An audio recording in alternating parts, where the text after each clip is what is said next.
जब आपको अपने मन को और पवित्र करना है तो महादेव का दूध से अभिषेक कीजिए। देशी गाय का कच्चा दूध होना चाहिए। अच्छा, दूध का मन से संबंध है सीधे। क्यों? क्योंकि भगवान के महादेव के सिर पर क्या रहता है? चंद्रमा। और चंद्रमा होता है मन का कारक। चंद्रमा मन का कारक होता। कुंडली में देखा जाता है कि चंद्रमा कहां बैठा है। अच्छा, चंद्रमा का जो स्वभाव होता है वो 2.5 घटी में बदलता, घटता बढ़ता है। हर 2.5 दिन में चंद्रमा की जो कलाएं है वो बढ़ती। इसी कारण देखिए पूर्णिमा और अमावस्या में सूर्य का कुछ नहीं होता है, चंद्रमा ही घटता बढ़ता है। पूर्णिमा पर पूर्ण चांद हो जाता है, अमावस्या पर काली रात हो जाती है।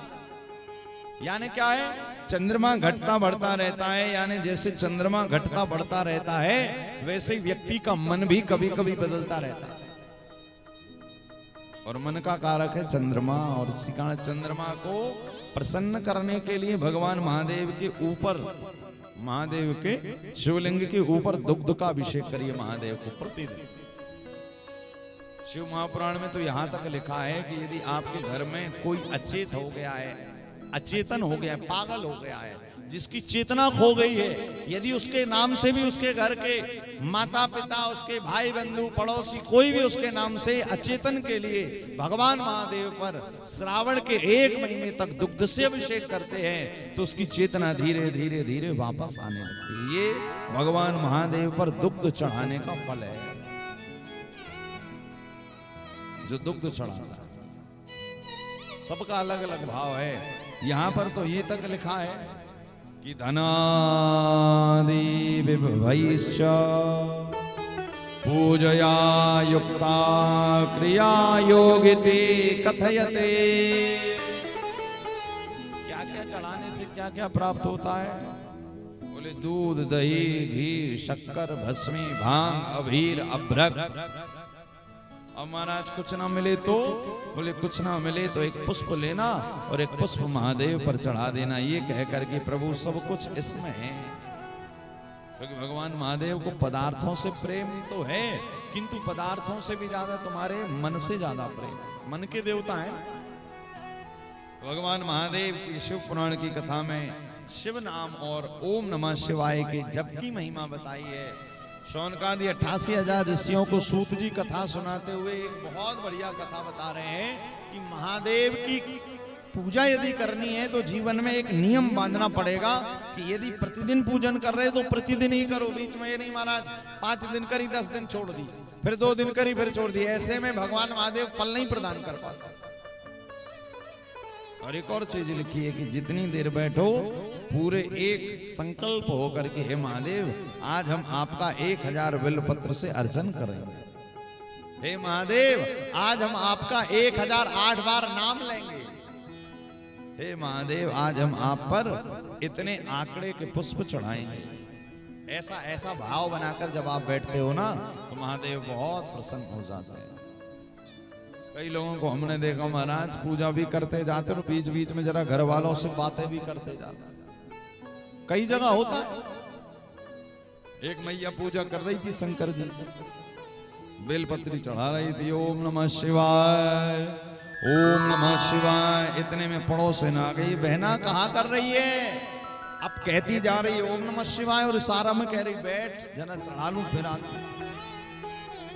अब वो जो बहना आई है ना पड़ोसी, वो भी भाई है। माताओं को तो जब तक बात करने ना मिले वो तो फिर भगवान को भी 2 मिनट कहती हैं जरा बैठो जरा चर्चा कर ले फिर आपकी पूजा कर ले। अब चढ़ाते जा रही है बेलपत्री ओम नमः शिवाय। अब वो जो कह रही है सखी तू पूजा कर ले मैं बाद में आऊं, सारे बोले नहीं। तो ये जो बेलपत्री चढ़ा रही थी इसने बेलपत्री चढ़ाना बंद किया। कहा भी आपसे बात करते हूँ, पहले जरा इससे बात कर। अब भगवान बेचारे बैठे देख रहे हैं कि कब चढ़ाएगी कब चढ़ाएगी, और यहाँ है कि इसकी बातें ही नहीं खत्म हो रही। और सुना बहना कब आ गई? अरे अभी आई। वो पता है बगल वाली तेरे बारे में ऐसा बोल रही थी तो मैंने सोचा जरा पूछ लूं क्या सही बात होता कि नहीं होता। अब कर रही हूँ पूजा तुम और आ गई बगल वाली। अब तो महाराज भगवान की बेलपत्री भी छूट गई। अब तो उसके लिए बढ़िया चाय बन रही है, नाश्ता बन रहा है। कभी कभी श्रीमान जी भी जब भगवान का शिव जी का पूजन करने बैठे और रसोई से देखे कि बढ़िया बढ़िया दाल चावल की खुशबू आ रही तो महाराज पूजा में मन जरा कम हो जाता है। होता है कि नहीं होता? क्यों?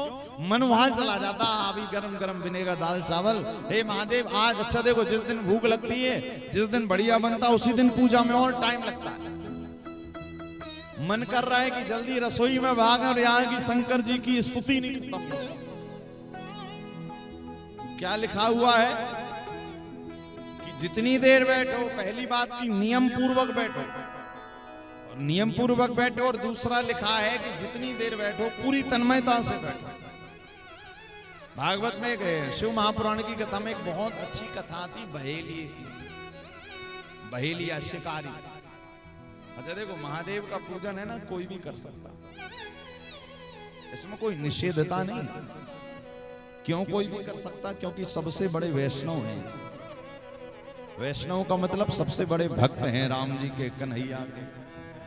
भाई यदि भक्तों में किसी का नाम लिया जाता है तो महादेव का पहले लिया जाता है। क्यों?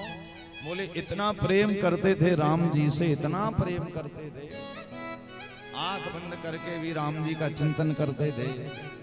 चिता भस्म भी चढ़ाई जाती ना महादेव पर, तो एक बार किसी ने पूछा कि प्रभु चिता भस्म लेपो गरल शमनम